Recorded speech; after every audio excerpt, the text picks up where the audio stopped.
Many today say, if you don't keep the Sabbath, you're disobeying God. But what if I told you that the Bible says otherwise? That the Sabbath was never a Christian command, and those who insist on it may actually be breaking God's will. Greetings all, and welcome to Truth Over Tradition. In this video, we'll explore what the Sabbath really meant, who it was for, and why true Christians should no longer observe it. Let's begin our study with a crucial distinction. In the Bible, the Sabbath refers to two things, observance and rest. Let's talk about observance first.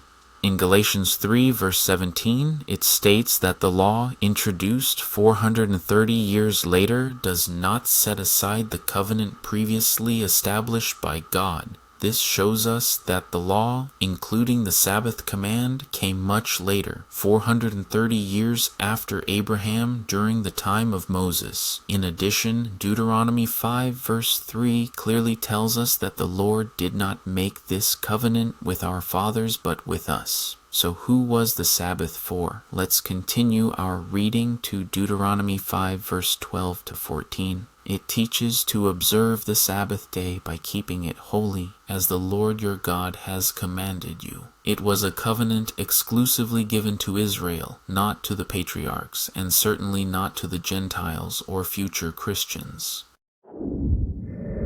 Now let's ask, what is the purpose of Sabbath observance for the nation of Israel? In Deuteronomy 5 verse 15 it clarifies that the Sabbath serves as a reminder of their liberation from slavery in Egypt. The Lord God commanded them to observe the Sabbath as a sign of this freedom. Another question we should consider is whether God fulfilled his promise of rest to Israel. In Joshua 22 verse 4 and 21 verse 44 to 45, it states that the Lord gave them rest on every side, confirming that not one of the Lord's good promises to Israel failed. Every one was fulfilled.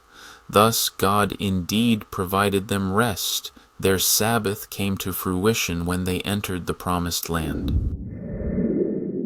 We've learned the importance of Sabbath and to whom it was commanded to be observed now. Was it abolished after the time of ancient Israel?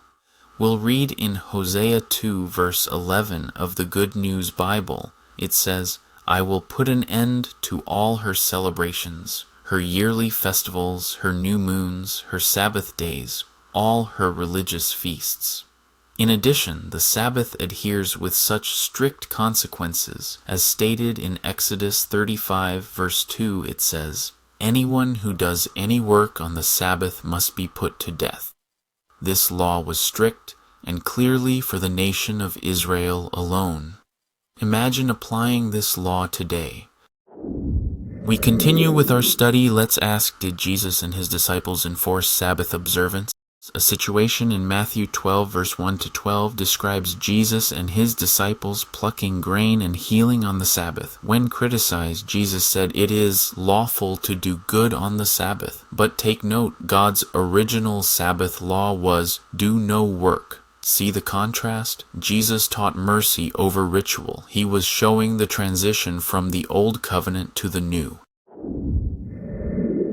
Were Christians still commanded to keep the Sabbath? No. As proof, we read Colossians 2 verse 16, which states, therefore do not let anyone judge you regarding a Sabbath day. In Galatians 4 verse 9 to 11, Paul asks, why are you turning back to those weak and miserable forces? Do you wish to be enslaved by them all over again? It is clear that the Sabbath was specific for the ancient nation of Israel. Ezekiel 20 verse 12 says, I gave them my Sabbaths as a sign between us. The Sabbath was never for Christians. It was a sign for the Israelites, marking their escape from Egypt. Let us now examine the Sabbath violations commonly committed by modern Sabbath keepers. If they truly believe that Sabbath observance remains a binding law, then we must ask, are they genuinely following all of its commands?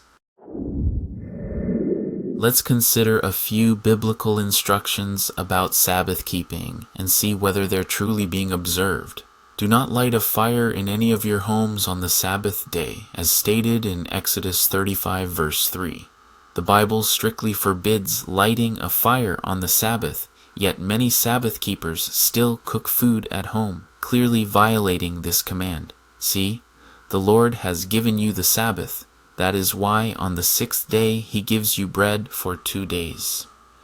Let every man remain in his place. Let no one go out of his place on the 7th day, as mentioned in Exodus 16 verse 29. The command is to stay at home and not travel, yet many can be seen going out on the Sabbath, some even using the day for leisure and recreation. This, again, violates the very command they claim to uphold. Let's read another example. When the neighboring people bring merchandise or grain to sell on the Sabbath, we will not buy from them on the Sabbath or on any holy day. Every 7th year we will forego working the land and will cancel all debts. Buying and selling on the Sabbath is forbidden. Yet many Sabbath keepers continue to shop, eat out, or engage in commerce on the 7th day. Again, another contradiction. And perhaps most seriously, in Exodus 35 verse 2 it says, "Work shall be done for 6 days, but the 7th day shall be your holy day, a Sabbath of rest to the Lord. Whoever does any work on it shall be put to death." Are Sabbath keepers today prepared to carry out this punishment as commanded in Scripture? In ancient times, those who broke the Sabbath were stoned to death. Can they apply that today? Clearly not. This exposes a deep inconsistency. Their own teaching condemns them, for even if they keep part of the law, breaking just 1 point is equivalent to breaking the whole law, as stated in James 2:10. This is why the practice of the Old Testament Sabbath laws do not apply during the Christian time. Instead, our focus should be on the true Sabbath, the one that remains for God's chosen people, the spiritual rest in the holy city, the fulfillment of God's promise. Understanding these truths from Scripture, we ask the question, what rest should Christians seek? In Hebrews 4 verse 1 it says, "Let us be careful that none of you be found to have fallen short of it." The true Sabbath isn't about a day, it's about entering the eternal rest God promised through Christ.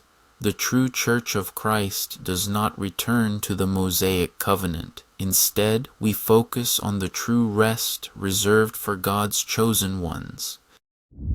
Friends, if you've been burdened by legalism, by the idea that salvation depends on observing the Sabbath, know this. Colossians 2 verse 17 states, "These Sabbaths and feasts are a shadow of the things that were to come. The reality, however, is found in Christ." The Sabbath was a shadow. The reality is Jesus. If you're in Him, you're already walking toward the true rest. So stop looking back to the shadows. Start seeking the substance, the true rest in the body of Christ. Like, share, and subscribe. Leave your comments below. Again, this is truth over tradition.